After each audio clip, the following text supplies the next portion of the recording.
ಮುಂಬರುವ ಸ್ಥಳೀಯ ಚುನಾವಣೆ ಗ್ರಾಮ ಪಂಚಾಯತ್, ತಾಲೂಕ್ ಪಂಚಾಯತ್, ಜಿಲ್ಲಾ ಪಂಚಾಯತಿ, ಪಟ್ಟಣ ಪಂಚಾಯತಿ, ನಗರಸಭೆಗಳಲ್ಲಿ ಚುನಾವಣೆಗಳಲ್ಲಿ ಬರ್ತಕ್ಕಂಥ ಸಂದರ್ಭದಲ್ಲಿ 2028ರಲ್ಲಿ ಮತ್ತೆ ಯಾದಗಿರಿ ಜಿಲ್ಲೆಯ 4 ವಿಧಾನಸಭಾ ಕ್ಷೇತ್ರದಲ್ಲಿ ಪ್ರಚಂಡ ಬಹುಮತದಿಂದ ಗೆಲ್ಲಿಸುವಂಥ ಸಾಮರ್ಥ್ಯ ನಮ್ಮೆಲ್ಲ ಗ್ರಾಮೀಣ ಮಟ್ಟದ ಬೂತ್ ಮಟ್ಟದ ಕಾರ್ಯಕರ್ತರಲ್ಲಿ ಆಸಕ್ತಿಯನ್ನು ಹೊಂದಿಕೊಂಡಿರ್ತಕ್ಕಂಥ ಕಾರ್ಯಕರ್ತರು ಇವತ್ತು ನಮ್ಗೆ ಯಾರು ಹೇಳೋರಿಲ್ಲ ಕೇಳೋರಿಲ್ಲ ಅನ್ನೋಂಥ ಸ್ಥಿತಿಗತಿಯಲ್ಲಿ ನಾವಿದ್ದೀವಿ.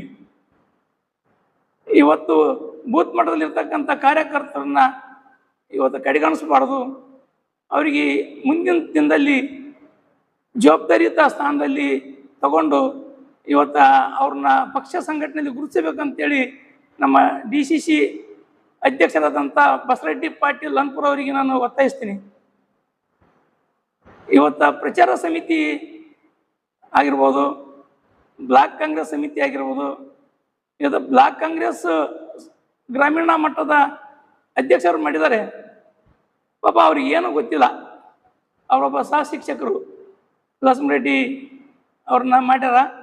ಇವತ್ತು ಪಟ್ಟಣ ಪಂಚಾಯತ್ ಬೂತ್ ಮಟ್ಟದಲ್ಲಿ ಯಾವ ನಿಷ್ಠಾವಂತ ಕಾರ್ಯಕರ್ತ, ಪ್ರಾಮಾಣಿಕ ಕಾರ್ಯಕರ್ತ, ಈಗ 20 ವರ್ಷ 30 ವರ್ಷ ನಾವು ಪಕ್ಷ ಸಂಘಟನೆ ಮಾಡಿದಂಥ ಕಾರ್ಯಕರ್ತರ ಬಗ್ಗೆ ಅವ್ರು ಯಾರು ಪರಿಚಯ ಇಲ್ಲ ಅವರಿಗೆ. ಈಗ ನಾವು ಯಾರನ್ನು ಕೇಳಬೇಕು?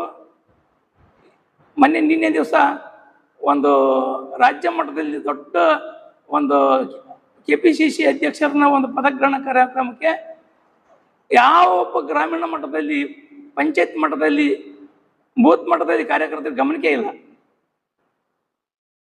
ಹಿಂಗಾದ್ರೆ ಮುಂದಿನ ದಿನದಲ್ಲಿ ಪಕ್ಷ ಸಂಘಟನೆ ಮಾಡ್ಬೇಕಂತಂದ್ರೆ ನಾವು ಅಲ್ಲಿ ಬೂತ್ ಮಟ್ಟದಲ್ಲಿ ಹೊಡೆದಾಡಿ ಮತದಾರರಿಗೆ ಒಲಿಸಿಕೊಂಡು ಮನವೊಲಿಸಿ ಮತಯಾಚನೆ ಮಾಡುವಂಥ ಪ್ರಾಮಾಣಿಕ ಕಾರ್ಯಕರ್ತರು ಇವತ್ತು ನಾವು ಮುಗಿಗುಂಪಾಗ್ತಿದ್ದೀವಿ.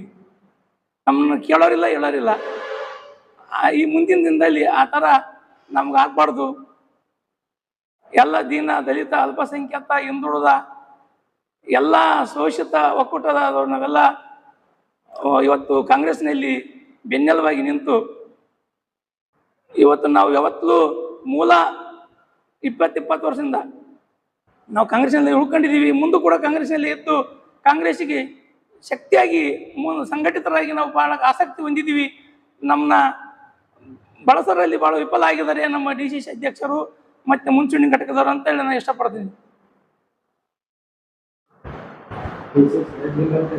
ಜಿಲ್ಲಾಧ್ಯಕ್ಷರು ಬಸವರೆಡ್ಡಿ ಪಾಟೀಲ್ ಲನ್ಪುರ್.